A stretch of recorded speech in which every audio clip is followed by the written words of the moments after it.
A fear of failure can be completely stunting your marital or relationship growth and even parental growth. Um, this is a really important concept. I have a background in like sports psychology and all that stuff. And one of the things that we talk about is how important it is to recognize your approach to your development and to your growth. And for athletes, one of the things that we would talk about all the time is that your brain learns more through failure than it does through success. And so the more that you're trying something, the more that you're um, really pushing yourself to succeed at something, the more you're going to find yourself at points of failure. The more you're going to be pushed to that maximum where now you are failing. But this is actually where athletes find the most growth. This is actually where they learn the most about themselves to be able to continue to grow and develop. The thing is, you can also translate that to relationships. When you find yourself in conflict with your partner, with your children, with your significant other, this is actually an opportunity for growth.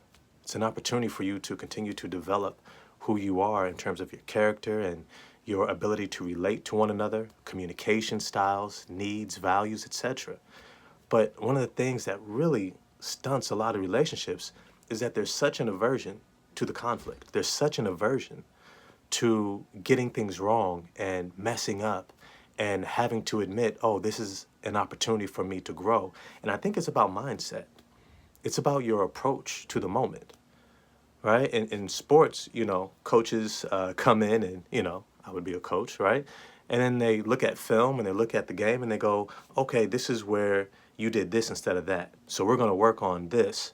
So the next time that you get to that moment, you can do that instead. Well, that's kind of what family and relationship coaching is. It's an opportunity to take a look at what's going on and observe your play, to observe the dynamic and your interactions and your communication styles and say, okay, what worked for you and what didn't? Okay, well, let's put together a plan. Let's begin to develop certain tools and skills so that the next time you come around, you can actually navigate that scenario differently. It doesn't mean that you're going to get it right automatically, but when you begin to take that slow and steady scaling of growth and learning, you begin to recognize you have completely different outcomes in situations that used to really defeat you as a couple. Now you're finding success. So your approach to dealing with conflict, your approach to dealing with failure, really will frame the overall success of your relationship. So as always, embrace conflict, embrace conflict. And if you need a coach, get out your boy.